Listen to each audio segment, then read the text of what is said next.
Great. Okay, let's do that again. Welcome, everybody, to the second Fairy Congress Global. This is the first workshop period, and I am really delighted to introduce to you Michelle McKinney. Now, Michelle McKinney is a full-time healing and intuitive arts practitioner and teacher living and working in Seattle. Over the last 30 years, her spiritual and intuitive skills have helped people get past roadblocks and back into the flow of life, self-empowered with clarity, confidence, inner peace, and strength. Primary tools she uses are shamanic healing and family and systemic constellations. She teaches a 2-year shamanic training in Seattle, which I have to say has gone beyond the two years. Now it's getting advanced and more advanced. I think we're on 4 years now.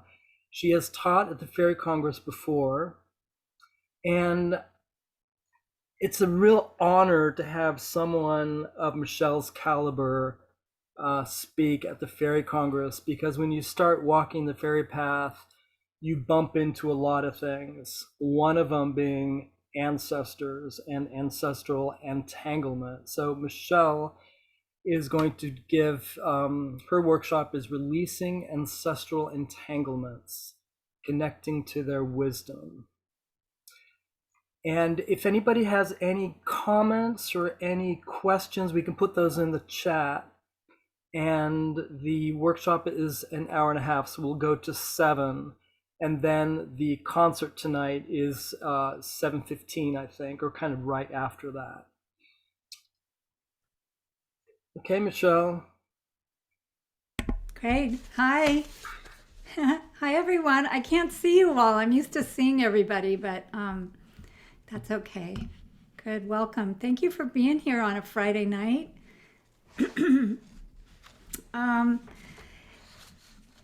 When Jan and I were talking before I figured out what I was going to present, he was saying that the theme of this Fairy Congress has to do with maybe you can say it better, Jan. How do we partner with the she, with the nature spirits during these difficult times? Am I getting that right? Oops, I'm letting in more people. Yes, I mean it's again how do we, one of the ongoing themes with Fairy Congress is how do we develop strong connections with spirits of nature, so with the fairy beings, with the devas, with the she, with the dragons, with the Sasquatch, and then how do we co-create for a better world, because our world That's is it. kind of How in do we? trouble. Yeah. Or how do we work together? How do we create a fellowship? Yeah. And one of the things I've worked with a lot in my practice and students is, and that I've worked with personally is what are our entanglements with our ancestors? How do we, not just entanglements, but many of us are cut off from our ancestors and their what they have to offer us, as well as kind of undoing some of the entanglements we may have with them. Um, and I'll talk more about what I mean by that. But I really feel like our primordial ancestors danced with the she, and they understood what it meant to live alongside and work with the she, with the nature spirits, with the broader category of the fae, in a way that was in balance with nature.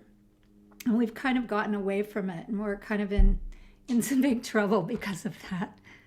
Um, they also survived intense changes with the earth, warming, cooling, volcanoes going off, all kinds of things. And so our pandemics, starvation, they endured, immeasurable natural disasters and also man-made disasters like wars and things like that. So we're going to explore how entanglements from our ancestors hold us back so that we can live our destiny more fully. And see and connect with them and see what the wise ones, if they have a message for us for these times, because we're living through really difficult times.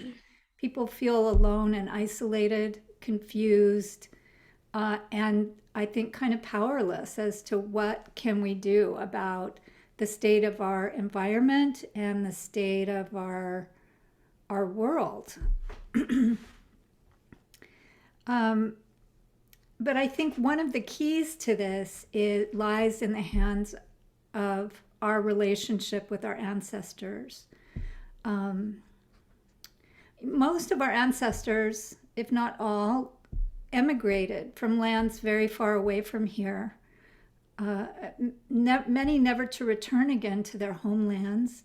But they were intimately connected with the places they grew up, and sometimes their families lived in those places for hundreds of years.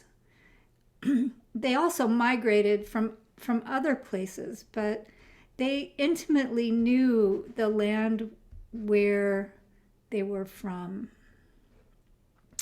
I think when they moved, it created a longing, and I think some of us still have that longing that they had in their hearts, which was for the land and the nature spirits from where they came.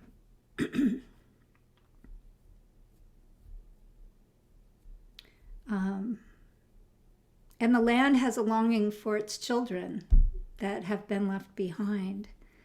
So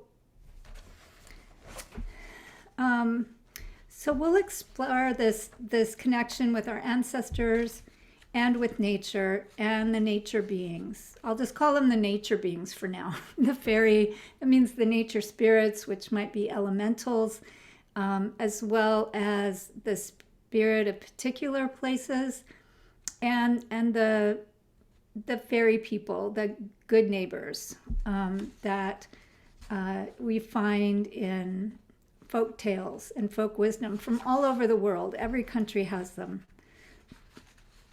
Has had relationship sightings, stories about different races, I should say, of fae. So I wanted to start off with a question for you, just to answer. Take a moment and just see what you answer inside yourself. And that is, what or who calls you here tonight? Just take a moment with that.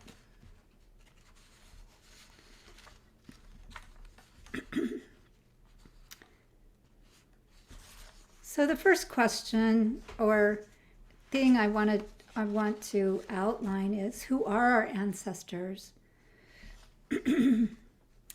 Our blood ancestors,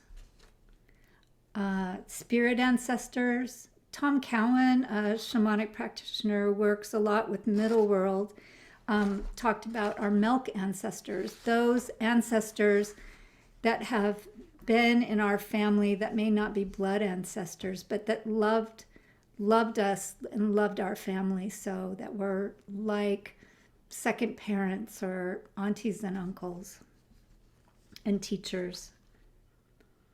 Also, we have pre-human ancestors, which would be Sasquatch, fairies, star people. Many of us are hybrids of Neanderthal and other types of humanoid type beings who walk the earth. I was really surprised in my 23andMe ancestry that I was like in the 97th percentile of Neanderthal.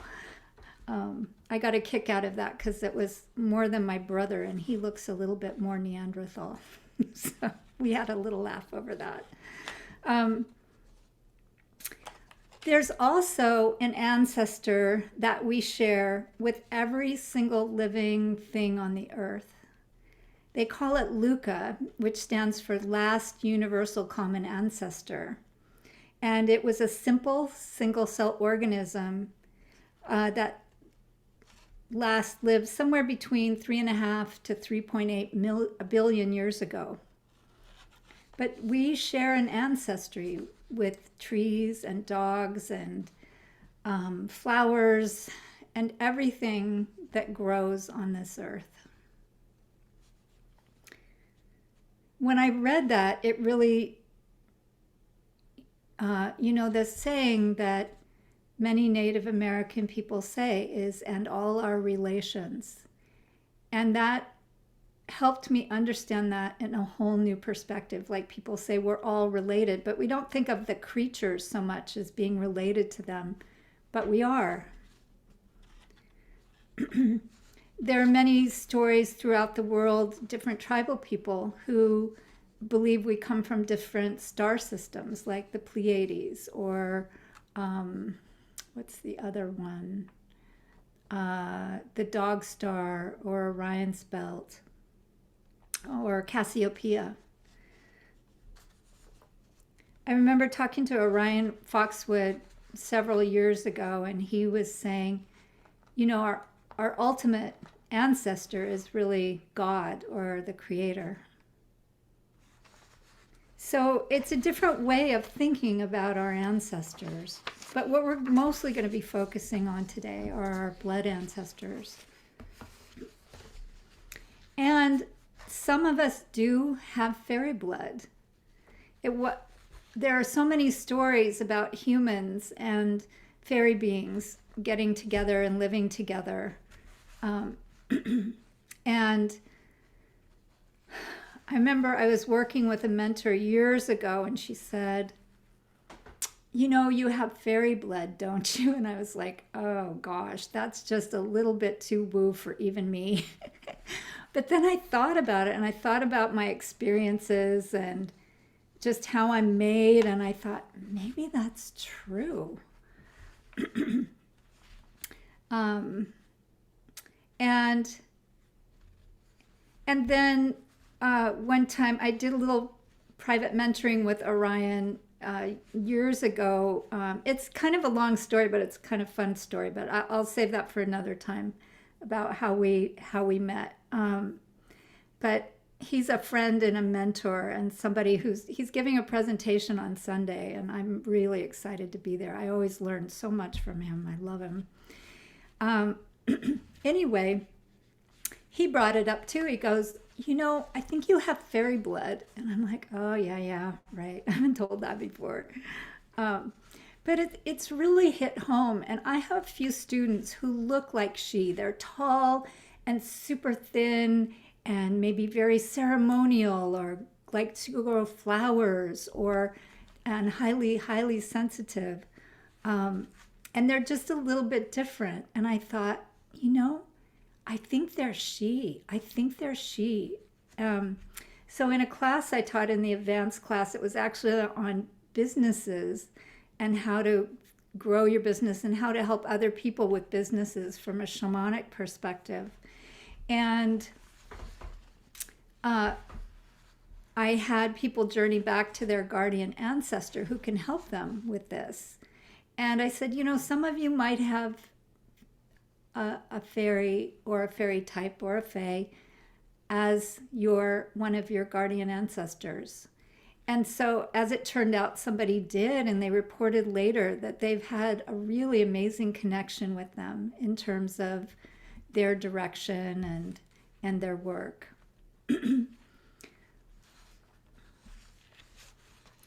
So I really believe we do have fairy ancestors, some of us. Not everybody, but a lot of us do, and probably a lot of people who are here tonight. So Caitlin Matthews, I think she's also presented at the Fairy Congress, hasn't she? Yeah. She refers to our ancestors and some of the entanglements we have as our ancestral bequest, that which we inherited from our ancestors that's been passed down. And it's more than about healing family karma. It's about holding a place for some of those who may have been forgotten, who might have had difficult lives, difficult fates, things that were unresolved, and their ancestors who really haven't been acknowledged. And what was happened hasn't been acknowledged. So many times, if somebody did something horrible, or they were a slave owner, or they were a slave, or they were Native American even, they like to hide the fact that they were that, to stay safe. And so the stories have been forgotten back, and even back further, during the Inquisitions and the Crusades and all the different things that have happened over the centuries. So oftentimes you might have a pattern in your life that's an issue that no matter how much psychotherapy or Reiki or other kinds of healing you do, the pattern is still there. And sometimes that's a link to whatever the issue is of the ancestor that you're holding a place for in your family system out of love, even if you don't know that. Family systems are always wanting to be whole. And so oftentimes we'll have a pattern in our life that resembles a great grandmother or a great auntie or uncle, great grandfather, father, mother. But it can go back a little ways. And it might, at first glance, look quite a bit different, but it can actually be very, very similar in some ways. We might have no knowledge of those events, but the good news is we can heal those things, even if we don't know who that ancestor might be. And when we do that healing, we heal back many generations, and we also heal forward because our descendants won't be encumbered by those same kinds of entanglements. I also find it interesting that there's usually one person in the family who's interested in doing the family healing, the ancestral healing. And I imagine, go ahead and raise your hands. How many of you are that person? Yeah. Yeah, exactly. I bet I could scroll. I can't see everyone at one time, but I bet if I scrolled through, like, everyone's hand would be raised, or nearly everybody's. And ultimately, we're doing that out of love. And ultimately, it's not, yeah, I see all those hands. Ultimately, it's not, we don't have to carry the burden of all of our ancestors at the same time. But we can be liberated from those patterns, and we can help heal the enmeshments. So, and find then a place of belonging.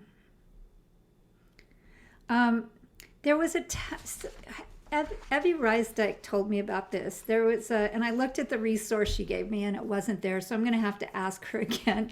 But there was some study done that measured, tested people's mental acuity and clarity.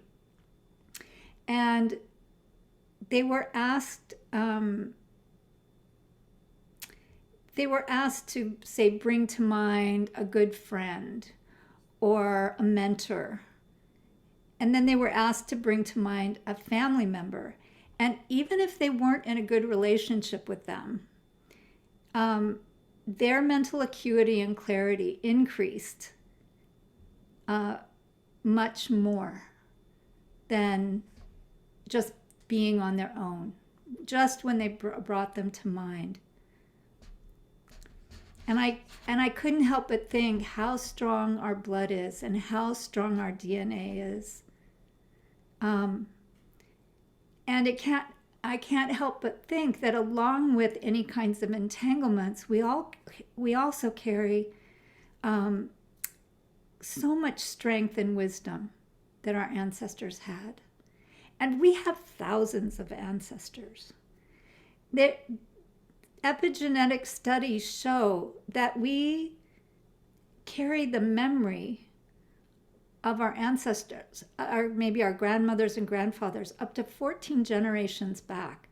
That's a long time ago. If you consider every generation being, there's probably 5 generations every 100 years, maybe less. So that's a lot. That's hundreds of years. And that epigenetic memory is in our cells, so we don't recognize it as being any different than ours. So we can have those, still have those feelings, which is a little bit mind-blowing when I think about that. And in our culture, we don't really pay homage to our ancestors. You know, we're kind of cut off from them. It's like our grandparents were really weird, so we're just like, the ancestors, they're bad, you know. Our ancestors went through a lot, and so a lot of times the flow of love and the flow of gifts and strengths don't feel like they're getting to us because they're cut off somewhere. And it's almost, the way I describe it is, it's as if those events, the people are frozen in time, back at the time of those events. Most cultures, they have rituals, they have altars, they have ceremonies to their ancestors. Even in a region in East India, they hire shamanic mediums to mediate between the ancestors and themselves, like all the time, like, go talk to my grandmother again, because they're either asking for help or they're asking them to stop meddling in their affairs. so there's a lot of mediation that goes on between them with these shamanic mediums. So if we go back about 1,000 years, that could be around 10 generations back.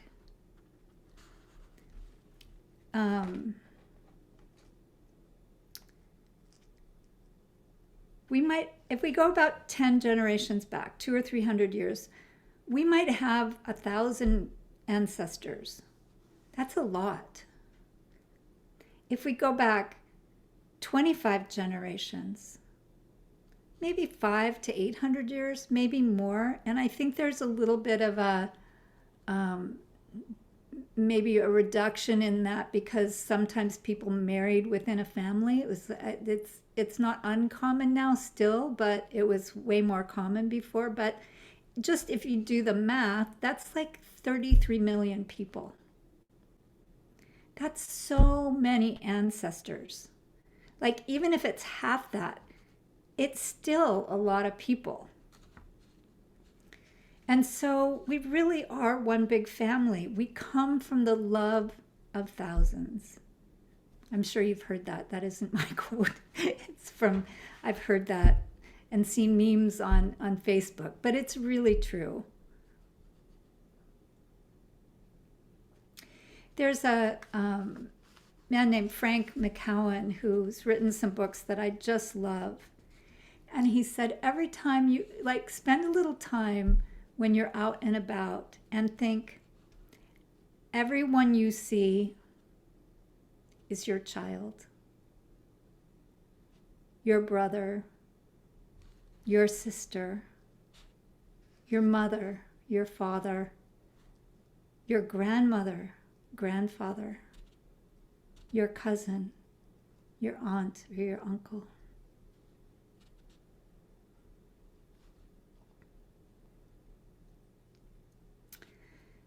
So maybe this would be a good time for this.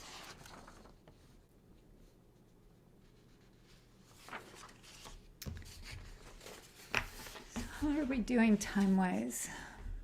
Oh, we're doing okay. Good. So what I'd like to do is an kind of a modified exercise that Frank McKowen wrote about. And that is to do kind of a stepping back. Are all of you in a place where you can kind of stand up and step back, do a kind of stepping back? Yeah? So I'll kind of demonstrate it, but then I'll sit down so I can concentrate. How's that? So what I want you to do is stand where you have some room behind you. And when I say step back, I just want you to step back like this much each time, just a little bit. So you have some space to step back into the shoes of an ancestor, and I'll tell you more about that. Um,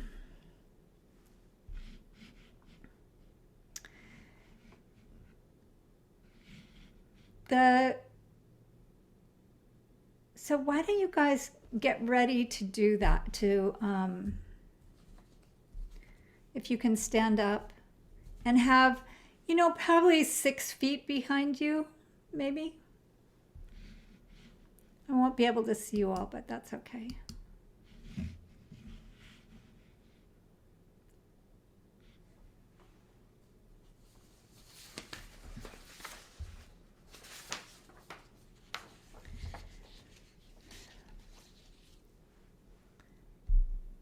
And this is something that's akin to constellations work, which you don't have to know what that means, but it really is when you're standing, feel yourself, feel how you feel in your body.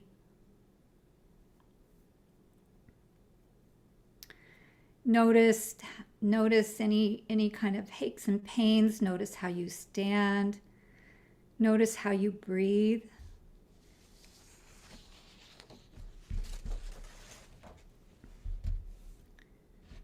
And just take note of what's on your heart right now.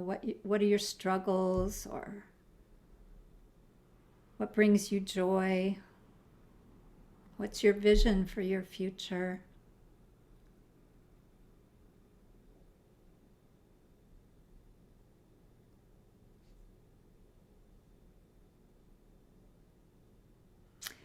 And in a moment, I'd like you to take one small step backwards.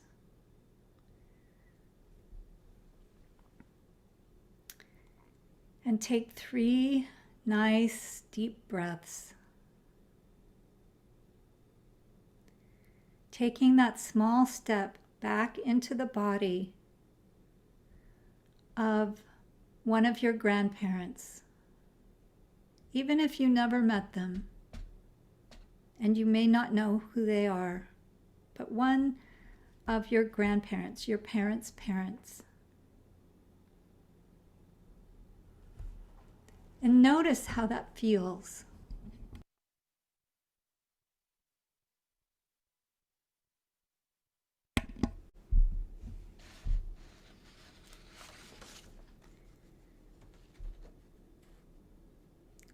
Notice how they stand.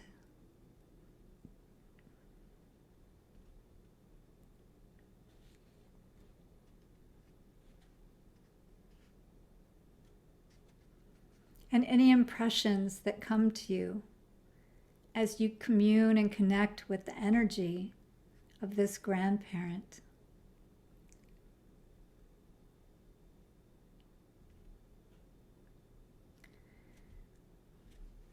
Notice how they feel about the land and the earth.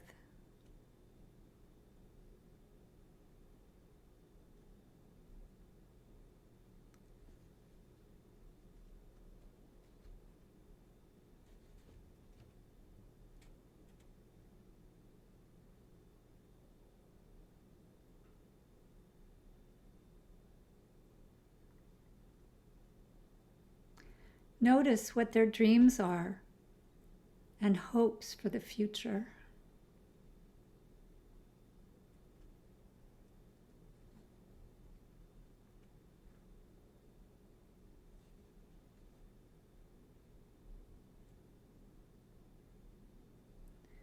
What do they think of you?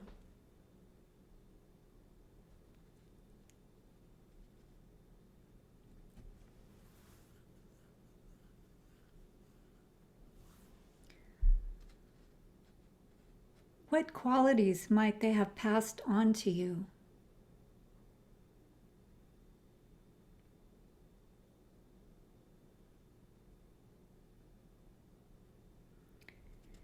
And just notice any final impressions or sensations or feelings or even images that come to you about this grandparent.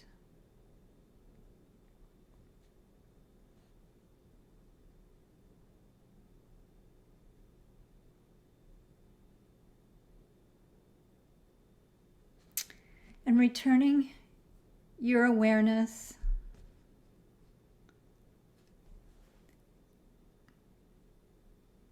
about your grandparent, what I'd like you to do now, knowing you can return to this level of connecting with your grandparent at any time, I'd like you to take 3 deep breaths and take another small step back into the body of a great grandparent.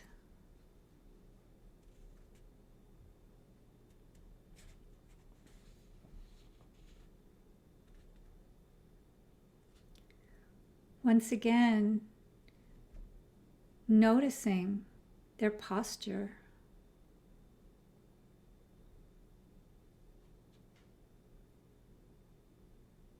how they feel in their body.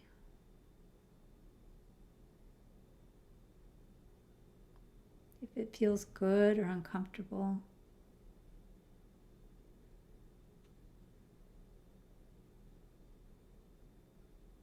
And how they stand in the world.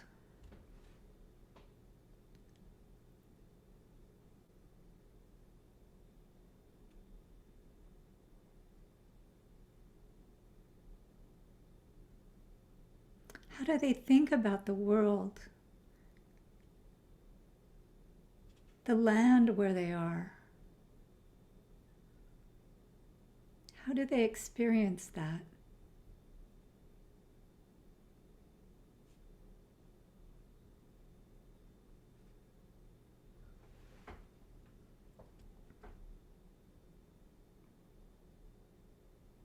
What brings them joy?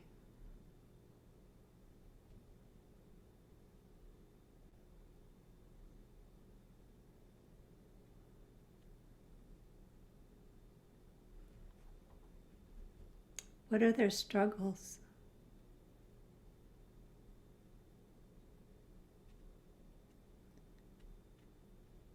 Are there qualities that they've passed on to you?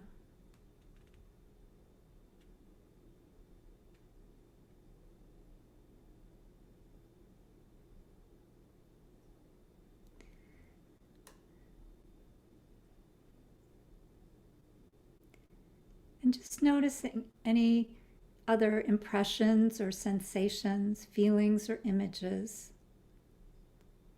And returning your awareness to their posture. And allow your hands to make a gesture that comes naturally, that expresses the energy and the presence of this great grandparent.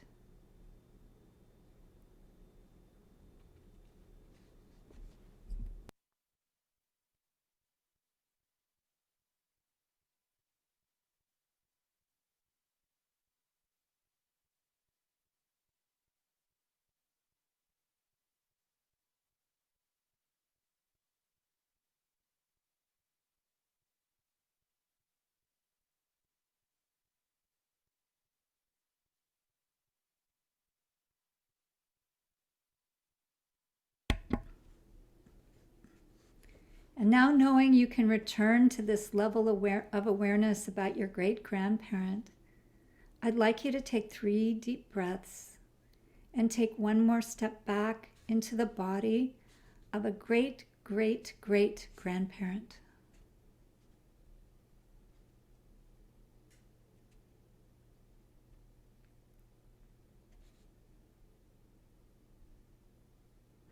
And notice how they stand in the world, how they feel.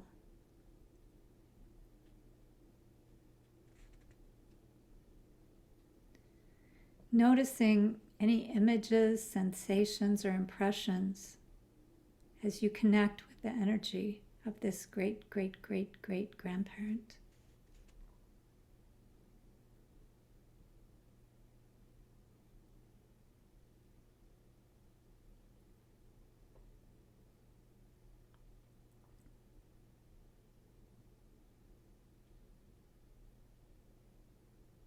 Notice how they feel about the earth, how they experience the land.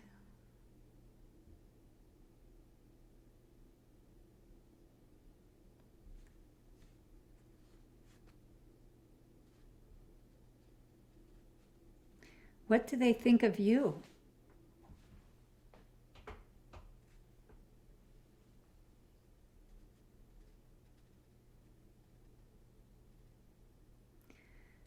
What gifts or wisdom or abilities can they offer you today?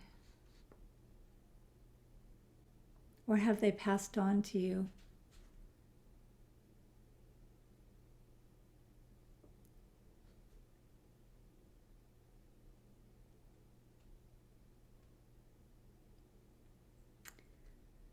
Just noticing if there are any other impressions or sensations or feelings or images that come to you about this great, great, great grandparent. And bringing your awareness back to their posture. And allow your hands to make a gesture that comes naturally, that expresses the energy and presence of this person.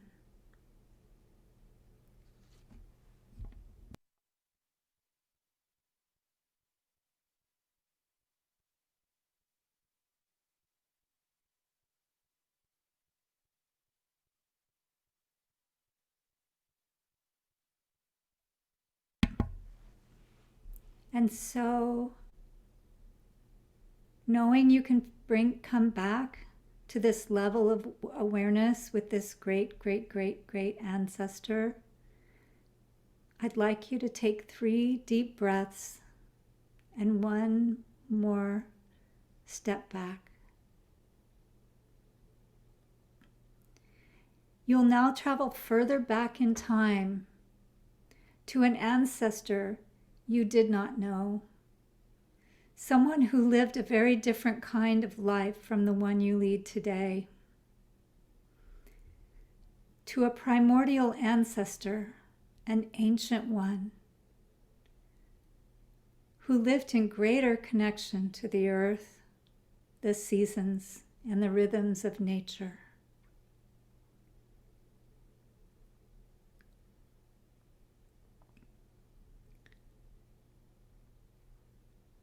It may have been a very long time since someone has remembered them. Notice how it feels to stand in their body.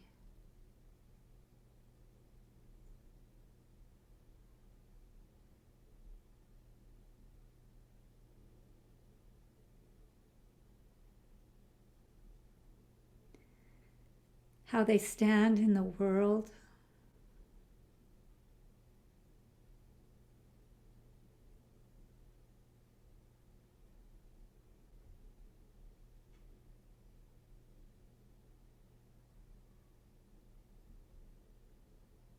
How they feel about the earth and experience the land.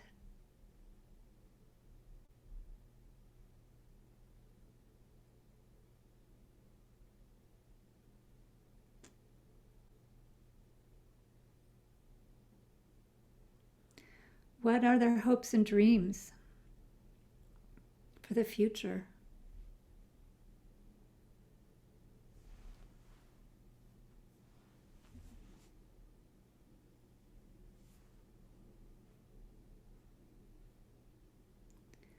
What qualities have they passed on to you?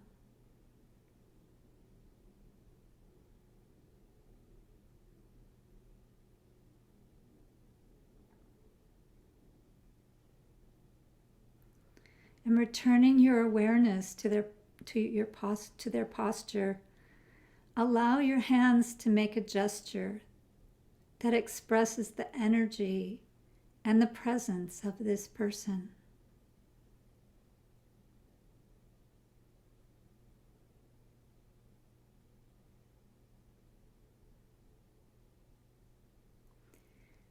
You may be the first person in a very long time to turn your awareness to this one. Is there a way you can maintain an awareness of them in your life in some way, if you'd like to?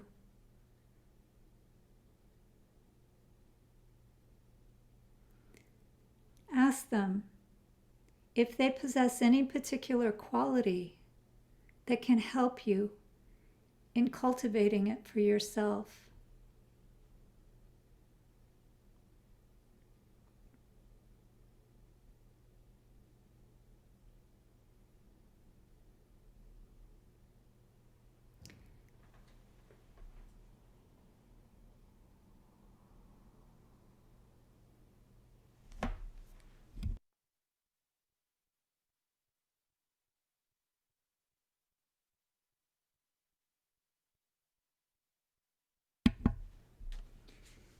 And now knowing that you can return to this level of awareness of your primordial ancestor at any time,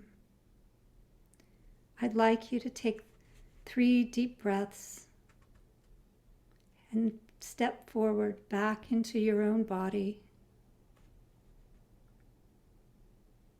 back into your own place.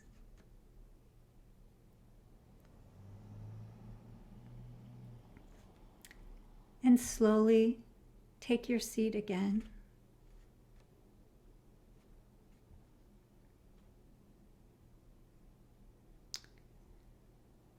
You can place your palms face down on the floor or on the surface where you're sitting, connecting with the earth and grounding your energy.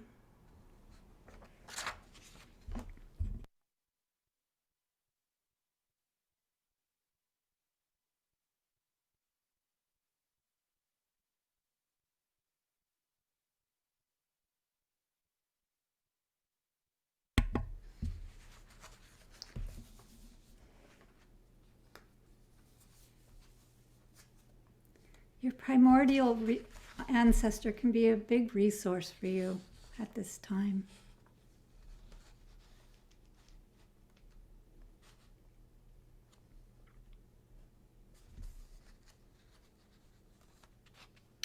In addition to our primordial ancestors, we all have guardian ancestors or a guardian ancestor that kind of can run interference between us and all the others, that can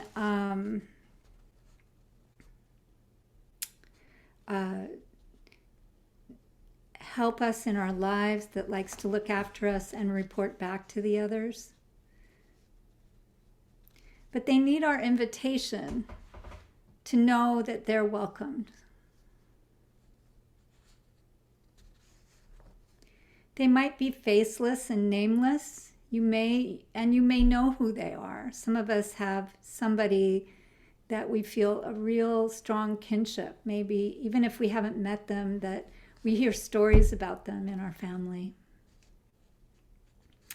They love us so much, and they can be very protective of us.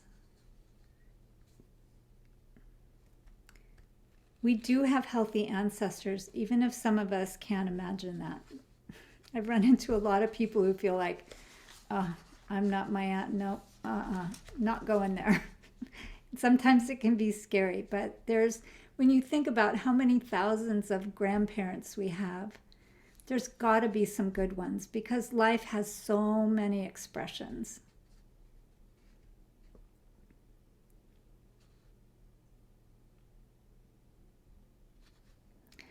We do come from somewhere, and there we can experience belonging. And our guardian ancestor can provide strength and guidance and protection and support, and a feeling that we're not alone. I've done some constellation work with people to help them make decisions or figure out, of all the things that they're doing right now, which things can be delegated somewhere else because they're overwhelmed or things like that. And the minute we bring in their guardian ancestor, all the things don't seem as difficult or as burdensome as they did before. even if there's clear things that we want to keep. So we'll be doing a little bit of work with your guardian ancestor, but know that they need our invitation to join us.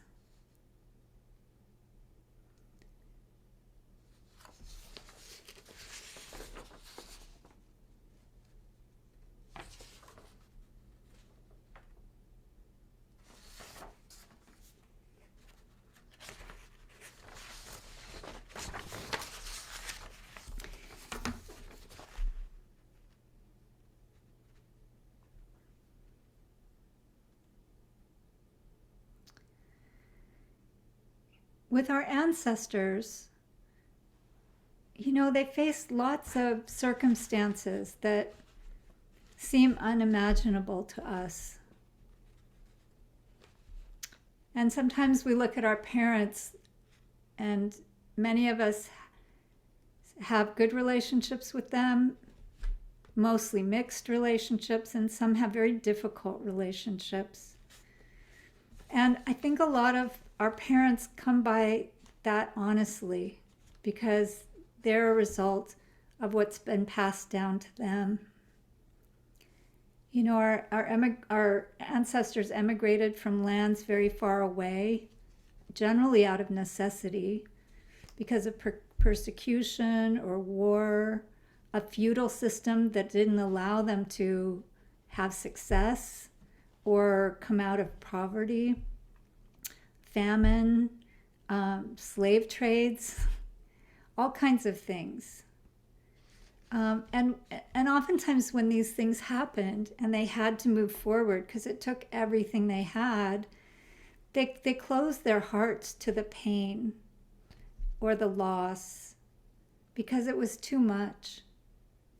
And that kind of, in a way, depending on how they handled it, can kind of cut us off from the flow of love that we're able to receive from those ancestors that went before them.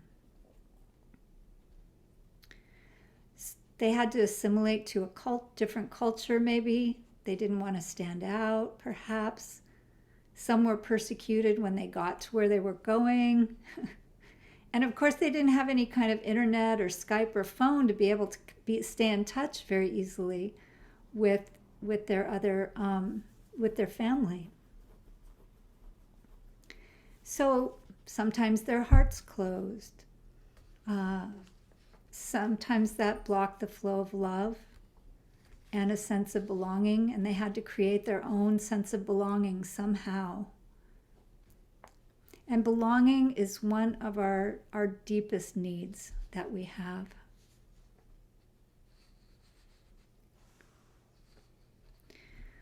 I think one of the ways we can find the resource of belonging again is to look to nature for this. You know, not very many generations back, even people now still do this. They were farmers, fishermen, miners, herders, nomads. They were smiths, they worked with metals. They were builders, craftsmen. And so they worked with the elements. They worked very intimately with nature.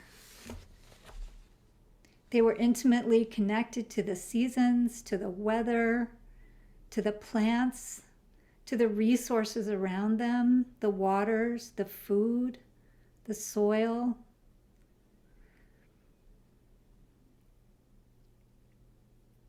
The culture, how it smelled, how the air smelled.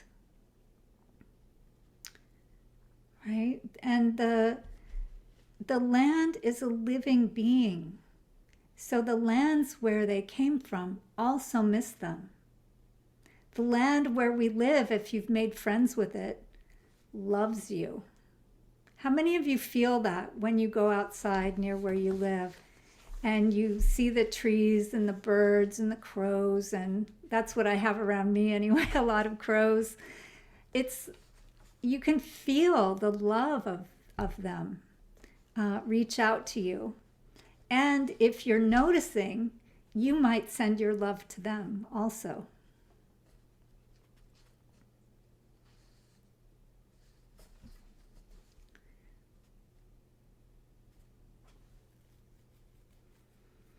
I've seen it a lot when I do constellations for people that are from Ireland, and they might be dealing with some family thing, and it kind of always goes back to when their ancestors emigrated from Ireland, and that I have people stand in the representation for Ireland, and it's so amazing because that person can always like hear the singing and the dancing, and the poetry, and feel that it's incredible. They're very poetic, creative peoples.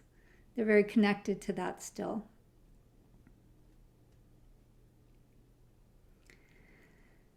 So, our ancestors, I believe, also connected with the realm of the Fae, with the hidden people, the good neighbor, the wee folk, however you regard them, the elves, the fairies, the gnomes, the dwarfs, sometimes the undines, the water people, the sylphs, the air people.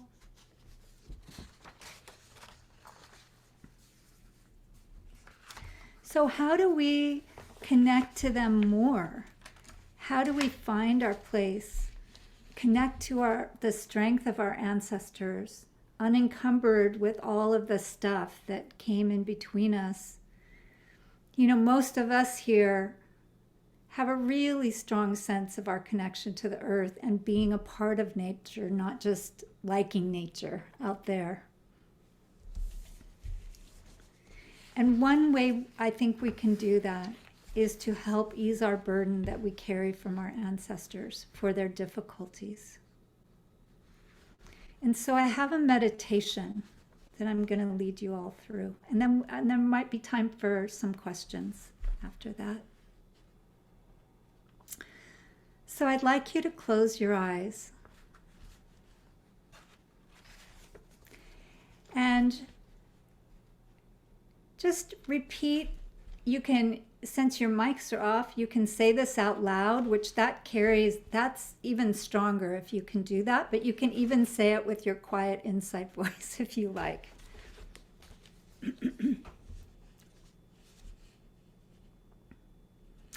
I'd like you to imagine that behind you are your parents, your biological parents. And you can have them standing close to you or a little further back if you like.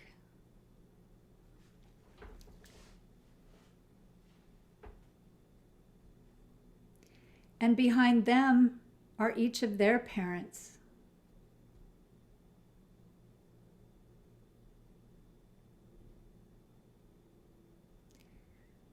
And behind them, your great-grandparents.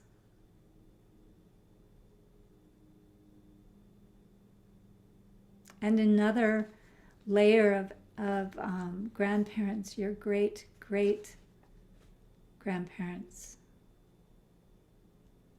And another generation behind them.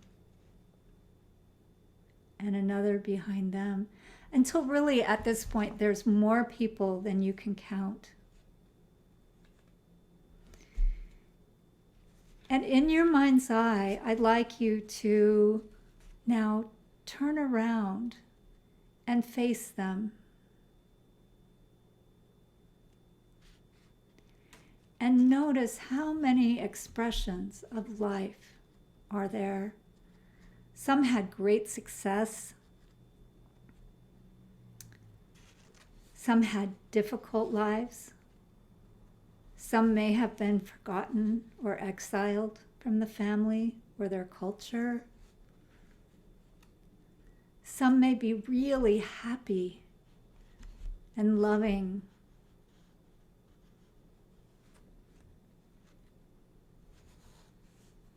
There's so many expressions that life has. And notice how you feel in your body facing your ancestors.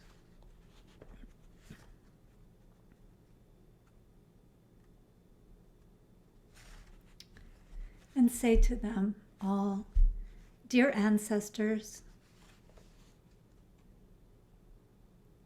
Thank you for the sacrifices and difficulties you endured, that I may have the life I have today.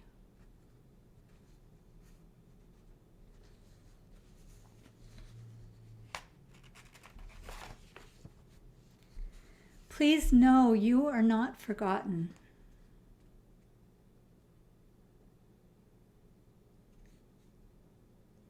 That we are because you were.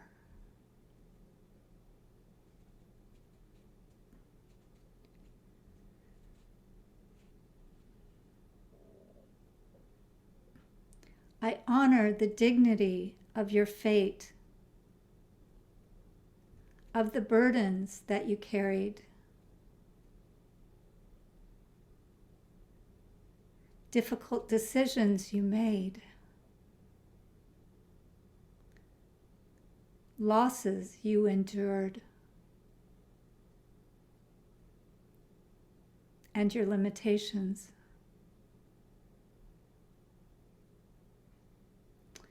I honor your strengths, gifts, abilities, and dreams for your future, and dreams for the future of your kin.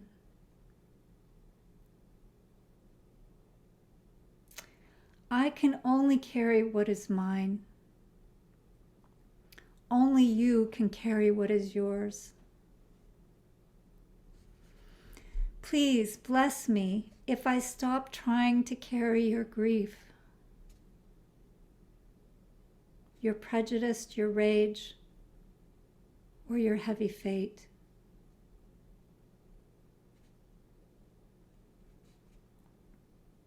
Please bless me if I go a different way than you did.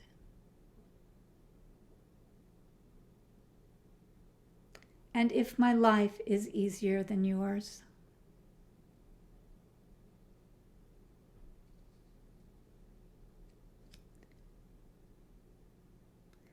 Life is different now than it was for you in many ways.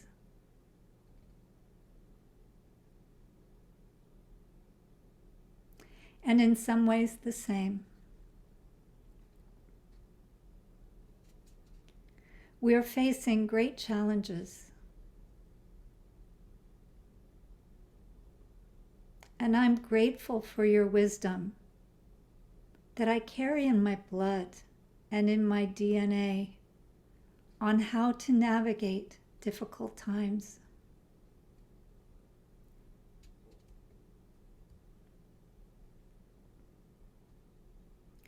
Thank you. Thank you for my life. I carry what is good forward and leave the rest with you. As I make the world a better place, I will do so in honor of you.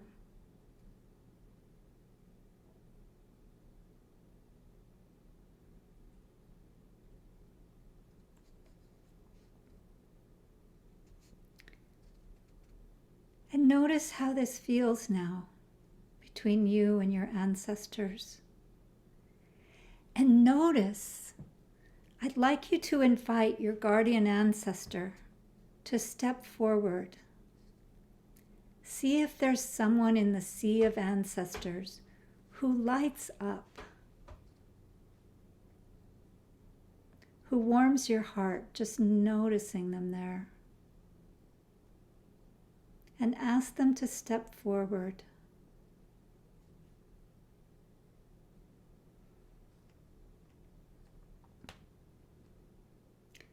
And once they arrive, ask them, "Are you my guardian ancestor?"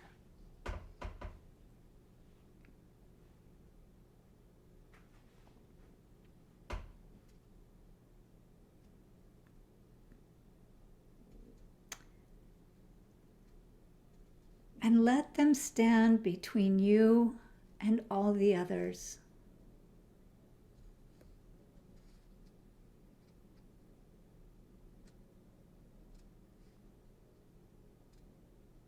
Thank them for being here.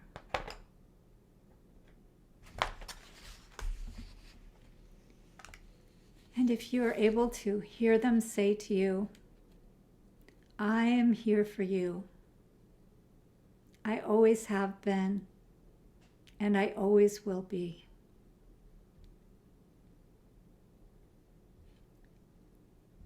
All you need to do is ask for me, and I'll be here.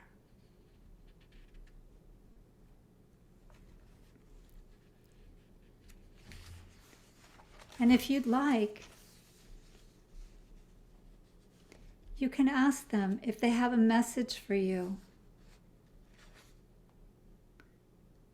You might want to ask them, do you have a message for me that I may live my best life?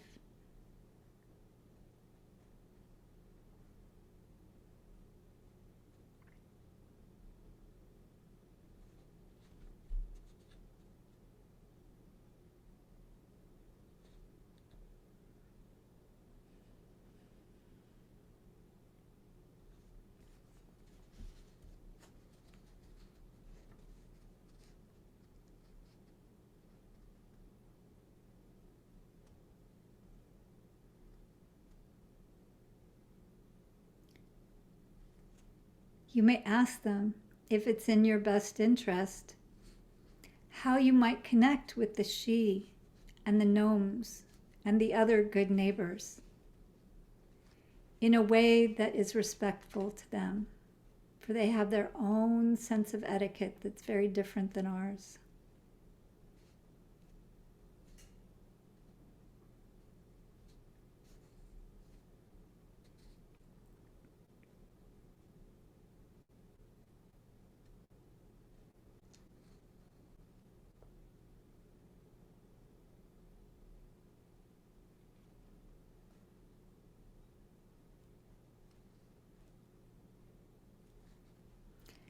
And if there's anything else you would like to say to your guardian ancestor, go ahead and say that to them now.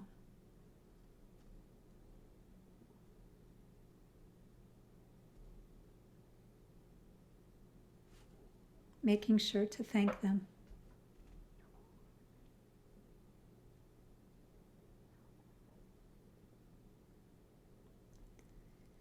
And now, in your mind's eye,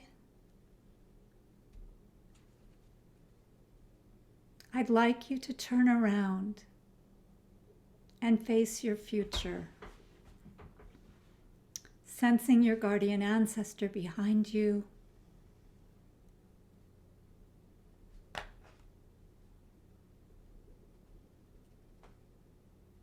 and facing your future.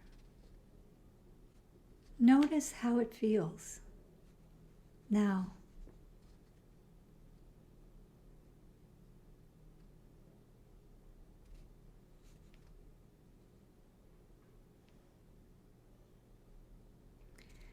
We honor our ancestors most by living our lives well and happy. That's their deepest desire for us, and it's part of the reason they lived.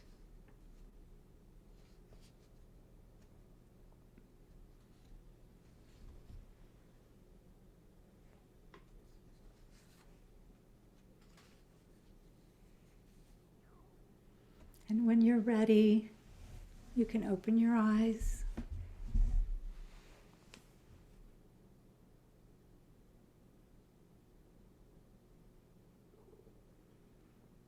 And if you want, you can take a few notes.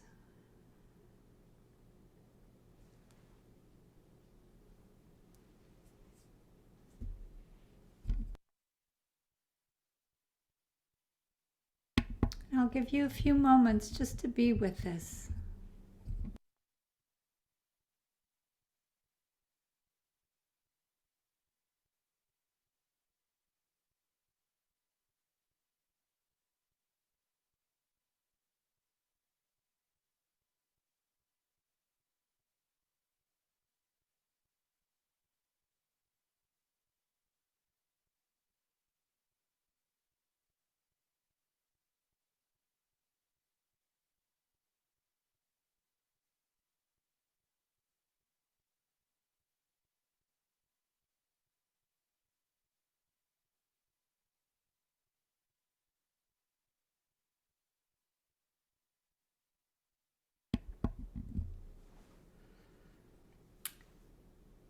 So I want to leave time for questions and maybe some discussion about this. Jan, how do you feel about breakout rooms for people? We could definitely do that. We have about 20 minutes or so. Mm-hmm. Do you want to do, we've got 54, 52 people, not counting us. Oh, okay. Well, why don't we open it up for any questions? Or if somebody, yeah, let's open it up for questions and leave some good time for that because it always leads to a good discussion, I think. Okay. So if anybody, if you want to raise your hand or do the hand signal thing. Hmm.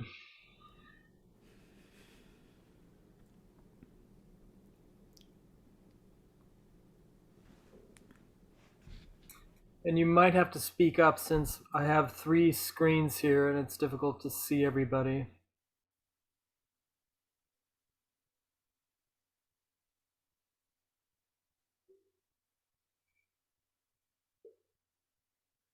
I just changed my settings. I can see more people. Yay. See, Joanne, I see you. Hi. You have to unmute yourself. I've unmuted. Yeah. Um, even though you've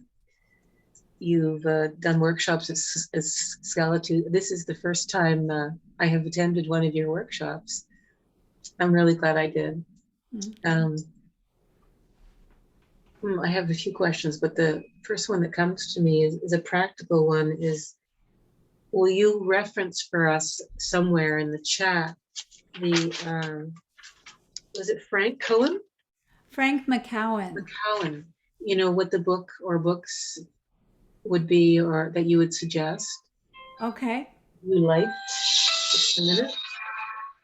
I think Jan has them there. Do you have them? Yeah, Jan has every book under the sun. Yeah, that's the The the library. spiral of memory and belonging is Oh, excellent. Spiral of Memory and Belonging. Mm-hmm. Will you write them in there, Jan? Will you write them in? The Spiral of Memory and Belonging. Is there another one? That's the one you There's would. the Celtic wisdom book. How I don't remember the exact title. Mist-filled path. Mist Felt Path. Mist-filled path. Hmm.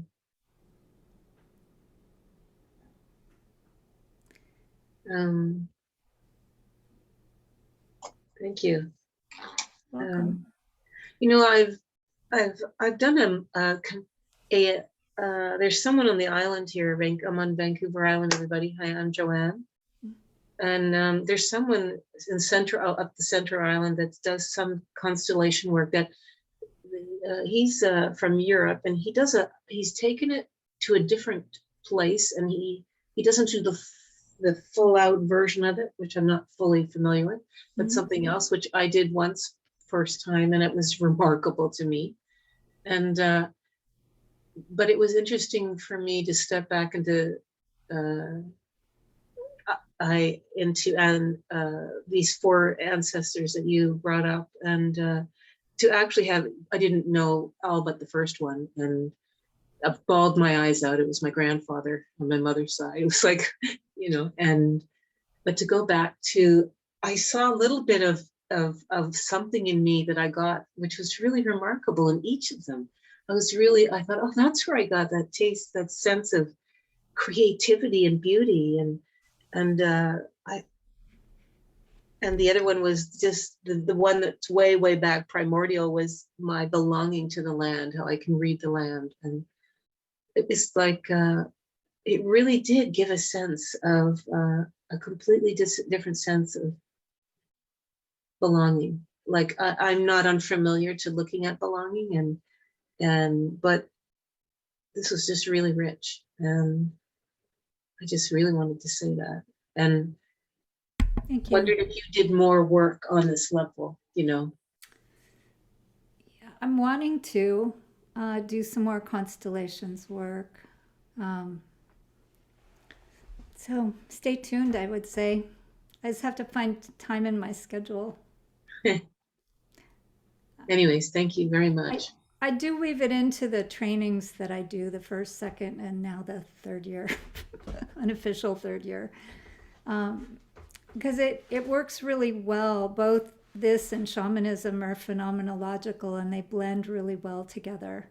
Because shamanism is really embodied, and so working in this way, I think, helps people connect to the elements and the topics that we're working with.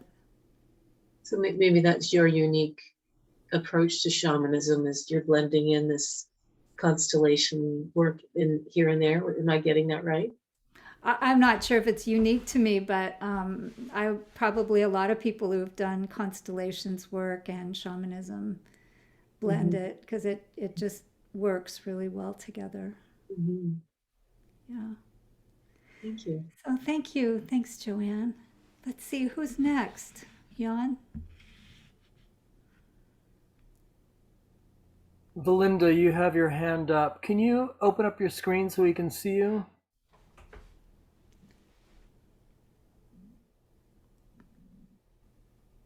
Start your video, maybe? Start your video. You need to unmute. Unmute. Okay, hello. Can see you now. Great. I have you on my computer too, so it's a bigger screen, but yes, my question is, I've never heard constellation used in the way that you work in ancestor work. So when you say you're doing constellations, is that like you are you're tracking like a person's chart? Oh, no, no, no. It doesn't have to do with astrology. Although some people do astrology. I'm speaking of family and systemic constellations, which is a practice. There's some good descriptions of it actually on Wikipedia. If you Google family constellations or systemic constellations, the practice that's been developed and has quite a breadth of expressions now. But that would be a good place to start. And I have some descriptions on my website as well. I don't go into as much depth, but it explains what that is a little bit more. So you'd be able to, like both my mother was abandoned by her father. So I don't have any history there. And my father was an adopted child and didn't know his parents.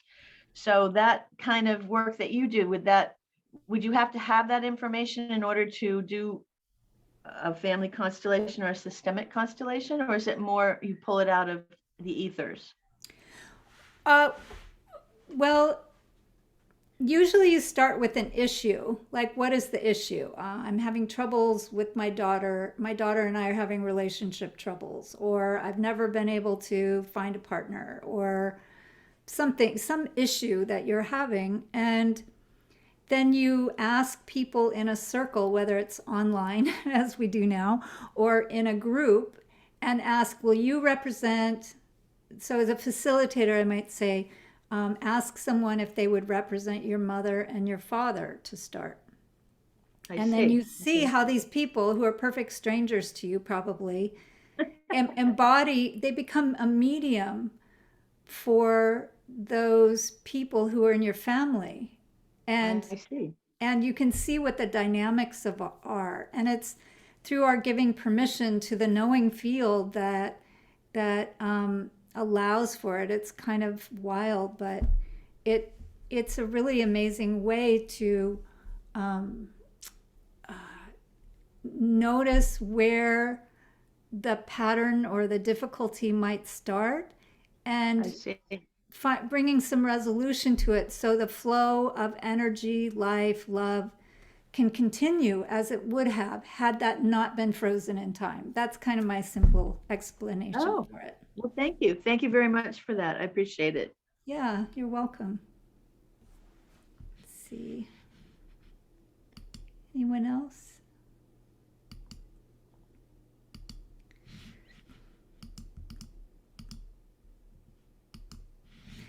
I'd love to hear how your experience was. If there aren't any more questions, is there another question? Oh, there's another question. Summer, I see. Yeah. So I'll preface this with I do a lot of ancestral work, so this is kind of a leading question. Okay. But do you make a distinction between ancestors and then the dead who maybe are less well? Because I know, especially in shamanism, there's a lot of like psychopomp work where that helps folks transition if they haven't. And I just kind of mentioned that because sometimes when people are having a hard time connecting with an ancestor, it's because there's a lot of other noise from the less well dead that are maybe making that a little bit of a barrier. So I just wanted to see what your thoughts were about that. Well, if you're doing a constellation, that will usually show up, and so you can tell that part of the problem is because somebody's hasn't crossed over, or they're not at peace. So that'll show up. Um, does that answer your question, or Yeah, it's this curiosity for me in terms of not only the constellations work, but like the guardian ancestor connection work. I noticed someone in the chat said, you know, just something about being able to connect to the ancestors, and it just was a wondering for me about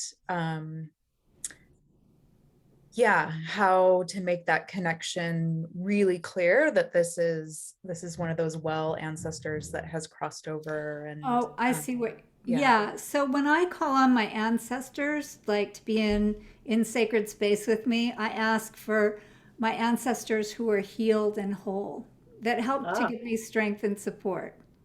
I don't call them all in. I acknowledge them all, but I just call in the ones who are healed and whole, and my guardian ancestor. And the guardian ancestor is one who has your best interest at heart, and so they're healed and whole.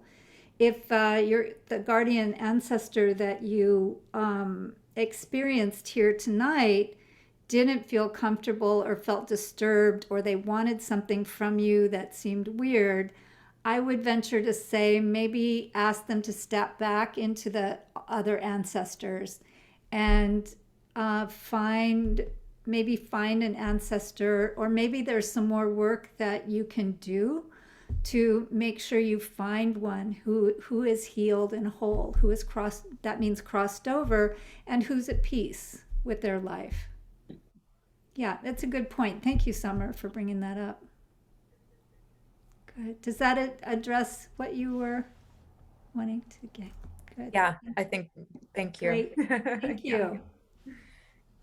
Good.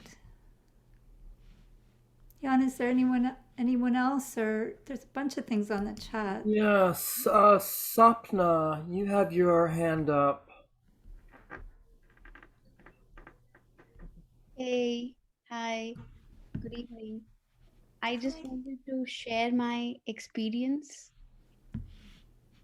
Uh, I knew I had signed up for the session today, but a very unusual thing happened during the afternoon. I usually feed a lot of crows, and usually there are like two or four which come and, pick all the bits that I've put in there. But today there were around 100 crows that came in. That is highly unusual. And Wow. yeah, and I come from a belief system of Hinduism, and we believe that crows are highly associated with ancestors. That if you feed them, all that you feed them goes to the ancestors and they bless you. oh, I just got shivers. Yeah. Thank you, Michelle. Yeah. So all your ancestors showed up, or a lot of them. I think so. Yeah. I was really happy. And my husband took a video of all of them, and it was crazy. Yeah. Good. How sweet. I love that. Yeah, so just to be clear, our ancestors can be a big asset, but some of them can be troubling and menacing in our past, right? So it's like everything, even working with the Fae, they're not all just light and love and peace. Like there's a lot of fairy types that really don't like humans very much and can make problems for us. So it's learning to discern about your ancestors, and some of them do need help crossing over. Some of them have something that was unresolved, or lived through something that is hard for them to find peace around, or shock. And so there's the good news is there's ways to heal that for them if they're needing our help. Yeah, that's a beautiful image, Sapna. Thank you. Sweet. Yeah. Is it Jennifer?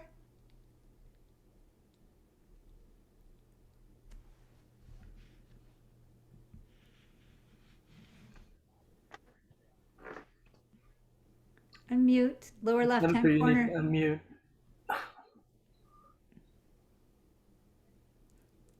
Usually it's in the lower left hand corner. Uh-oh, where'd she go?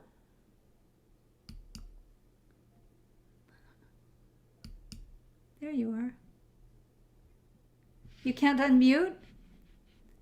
Jan, can you unmute? Yeah, I'm trying to find her. She's on page 2, at least. I'm sorry, There. it was You on. did it. Okay. When I went to gallery, it disappeared. Thank you. So I was thinking about ancestors and, you know, whether they were good or bad. And I thought probably many of our ancestors may not even know each other because there's been so many migrations. And you were, I think you used the word milk ancestor. Was it milk or mock? Milk? So I have felt the connection to my milk ancestors, but I guess you could say in the culture of my mother's time, I was a love child who was in the family raised to be someone else's daughter, but I did know who my actual parent was. So I'm very curious about my Lebanese ancestors. And I've always, like, if I was Hawaiian, I would know, because I live here in Hawaii, so I'm familiar with the connection and ancestors that way. So how you call in your ancestors and how you introduce yourself to them. But I keep wondering who in my path can introduce me to them, because they may not even know that I'm part of them in a way, even though I have often thought about it, wondered about what are the family stories, wondered about how people got their names. Like I know the village that the people came from, and the man who was my father became my godfather. He was always a very loving person to me. He was sort of an extended member of the family. And I've wanted to ask him, oh, how did you get your name, you know, your first name? Because there must be a story there. He must have been named for someone. But I also didn't want to impose on his family that he created after he and my mother parted, because people are funny that way. And I didn't want to mess up their thing in any kind of a way. So I just wanted it to be sort of innocent, but he has passed on. That I cannot go there. And I know my mother's side and back, but I think even those people, if they're migrating to America, the connections get broken apart. So they can't even remember their own stories. I have not a clue what any of my grandfathers even looked like, but I met, so I met my grandmother, grandmothers, and I had an adopted family who were wonderful. I liked a lot. So I don't know how my Scotch grandmother, who wasn't really related to me, told me that I had fairy ancestry because my fingers were curved. My fingers, instead of being straight, were more, these fingers are curved by being old, but I think that might be something you would look at when you're talking to people. But I think she might have said that because she rather thought that I couldn't possibly have been her own son's child, but she taught me how to bake pies and do the things that you're supposed to do. So I feel that she is an ancestor, even though they're not. And I don't know, but I feel I have milk ancestors in that way. And I'm just curious who we are supposed to call on.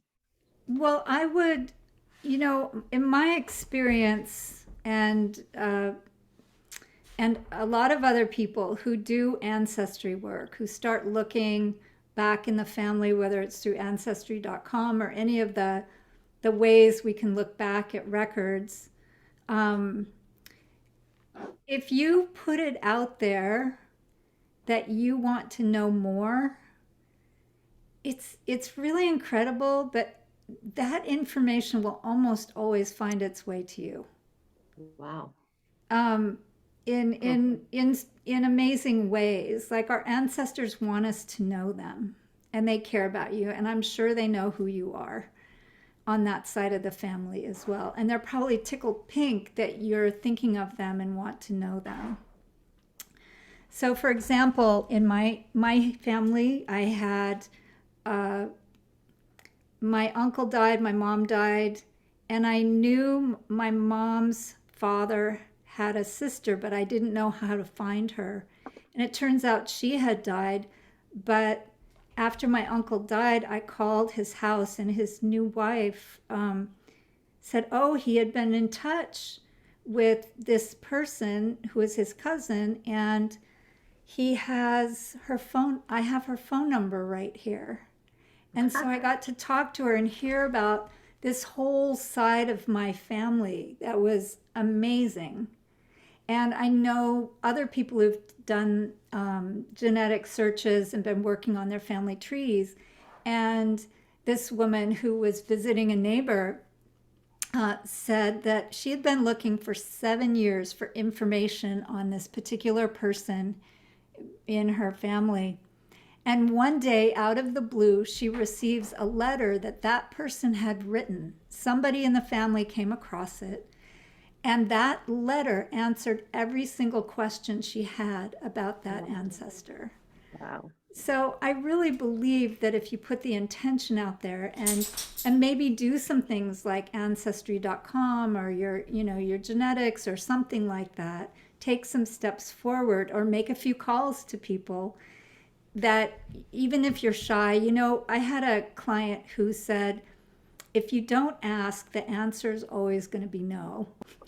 So maybe take the chance to do that. And I just bet you anything that you'll start finding out more.